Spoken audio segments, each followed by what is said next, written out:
ขอเสนอบอกน้องมือใดแต่งน้องให้น้องกอดเพื่อในเด้อไอ้นี้เจ็บแพงถูกแทงด้วยเงินจนเซอกหักจนเลิกจนเพ้อบอกให้เขากอดกันโอ้คำว่าเงินลูกขอสาบานว่าฟังเพลินแต่ว่าหายากผู้สาวลาจากผัดภาคย้อนเงินบ่ทันคำว่าสัญญาถูกพาลงด้วยเงินล้านโอ้คำสาบานถูกประหารลงด้วยใจว่าสิกอดคักๆเงินบ่หนักเลยบ่ได้กอดว่าสิเอาแขนสอดพอบ่ได้สูญคิดไอ้เงินบ่หลายบอกขึ้นรถไอ้น้องยังบ่ติงบาดคนเงินหลายมาสิน้องขึ้นไปอิงรถเขากอดเพื่อในเด้อไอ้ขอเสนอห้องบอกจากคนถูกหลอกห้องบอกให้น้องกอดเขาไอ้เงินบ่นาน้องปักกะแม่นความเจ้าจริงขออวยพรผู้สาวให้เจ้ากับเขากอดเพื่อในเด้อ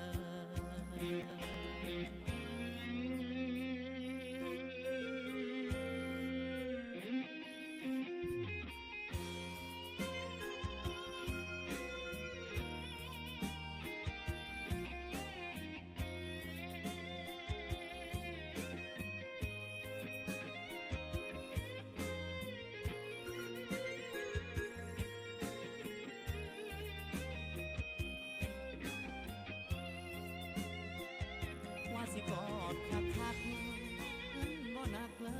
ยบ่ได้กอดว่าสิเอาแขนสอดพอบ่ได้สู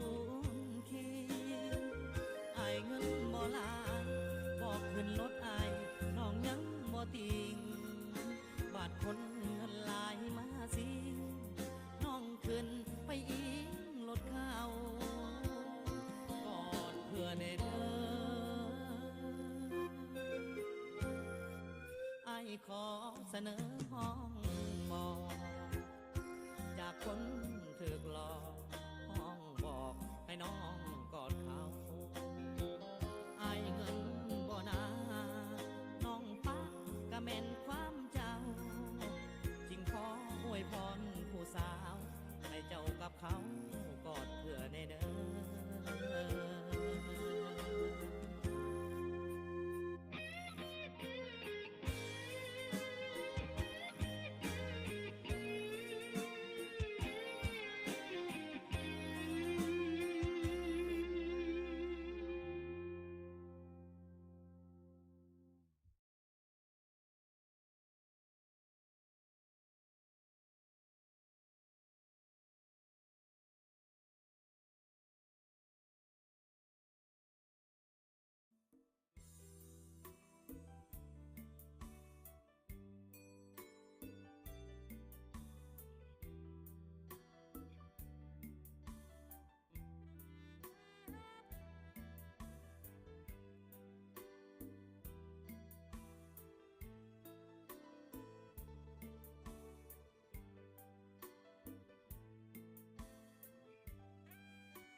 คำว่าผิดหวังอ้าย บ่อยากฟังดอกน้องแก้วตาไออยากให้น้องหูว่าไอฮักแก้วตากว่าชีวิตไอแผ่นดินแผ่นฟ้าอาทิตย์จันทราก็ยังบ่ลายมหาสมุทรหรือว่าทะเลทรายก็ยังบ่ลายเท่าอายหักน้องหน้าที่เวียกงานบางคืนบางวันต้องห่างน้องไกลเวลาไอมีให้น้องบ่ลายน้องจริงปันใจให้สายอื่นจองน้องเลือกเขาแทนมอบตำแหน่งแฟนให้เขาครอบครองตำแหน่งอายกลายเป็นแฟนรอง เพราะอายหักน้องยิ่งต้องยอมทนหัวใจของอายเหมือนดังไฟเผาไหม้ทั้งดวงเหมือนมีมีดกรีดลงกลางสวงแฟนอายสู่ทวงควงสายคงน้ำตาเปียกมอนบอกกินบ่นอนคิดนำหน้ามนทั้งที่อายหักน้องมาดนวันนี้หน้ามนกลับมาเลือกเขาบ่โทษเจ้าดอกแต่อายอยากบอกให้น้องหัวถึงแม่น้องเลือกเขาเคียงกายอายก็ยังไม่ฮักเดียวคือเจ้าสิ่งเดียวที่ขอให้อายได้บอกแม่นวลน้องเยาว์อายขอยอมให้น้องมีเขาแต่ว่าสองเฮาอย่าเลิกกัน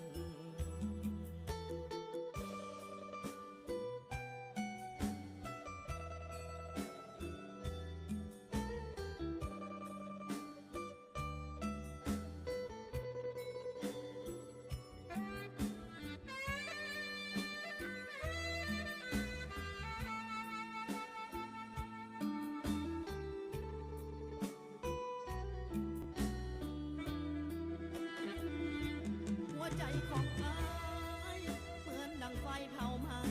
ทั้งดวงเหมือนมีมีดกรีดลงกลางสวงแฟนอายสู่ทวงควงสายคงน้ำตาเปียกมอน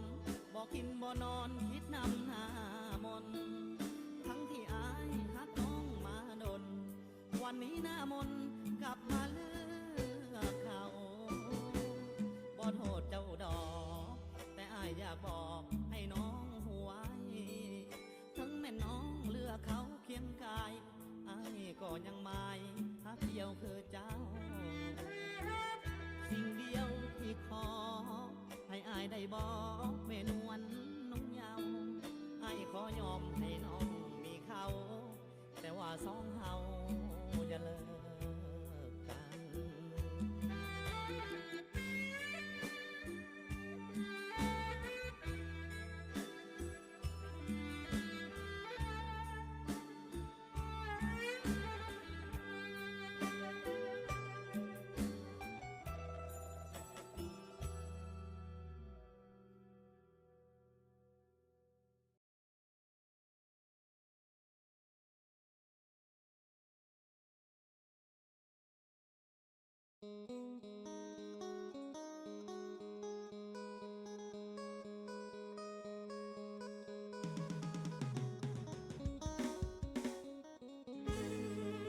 ลา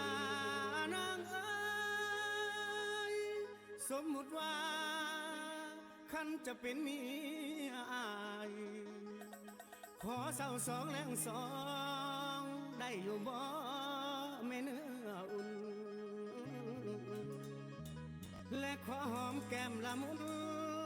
ก่อนสิออกจากบ้านไปหาสู่แม่นต่องานยามเมื่อแลงบาดกลับมาฮอดบ้านเนาะหอมสองเทื่อเด้อตาหวานเศร้าก็สองแรงก็สองเจ้าหับไว้อยู่บ่นอ ล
นใด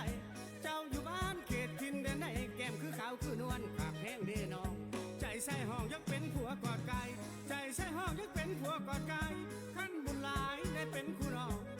คู่น้องสิหอมแก้มสู่คืนตื่นแต่เช้าอายสิลุกมาหอมมาแต่งานยามใดอายสิหอมนางเจ้าบ่แม่นหมอเดาเด้อล่ะบ่แม่นหมอเดาเด้อล่ะเบิ่งออกอยู่นะว่าแก้มเจ้ามันดีแก้มน้องเขาเอิ้นแก้มปีลีแก้มน้องเขาเอิ้นแก้มปีลีแก้มแบบนี้แก้มหมานเงินหมานคำแก้มแบบนี้แก้มหมานเงินหมานคำได้เมียงามต้องหาเงินเก่งได้เมียงามต้องหาเงินเก่งงามแก้มจะแบ่งสิหอมเอาหอมเอางานหนักอายสิสู้บ่เศร้างานหนักอายสิสู้บ่เศร้าคิดเห็นแก้มเจ้าอายสิสู้บ่ถอยใจลอยใส่สองพวงแก้มใจลอยใส่สองพวงแก้มได้แต่แนมแล้วมันละยายแก้มขัวบ่ให้ผัวนอกใจแก้มขัวบ่ให้ผัวนอกใจส่วนแก้มเบิกซ้ายให้ผัวไปหาเงินเขาจึงเอิ้นแก้มหมานเงินคือว่าเขาจึงเอิ้นแก้มหมานเงินคือว่าจึงอยากได้น้องลาขอน้องแต่งงานการหอมแก้มไผบ่สำคัญการหอมแก้มไผบ่สำคัญหอมแล้วไปเหตุงานเฮ็ดให้มีเงินใส่เฮ็ดให้มีน้องเงินใส่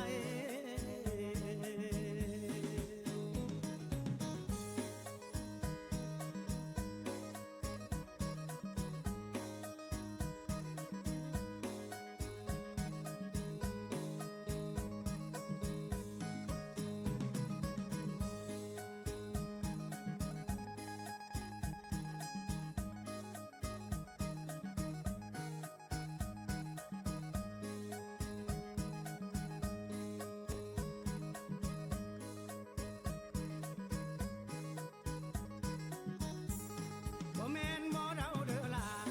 บ่แม่นหมอเดาเด้อล่ะเบิ่งออกอยู่นะว่าแก้มเจ้ามันดี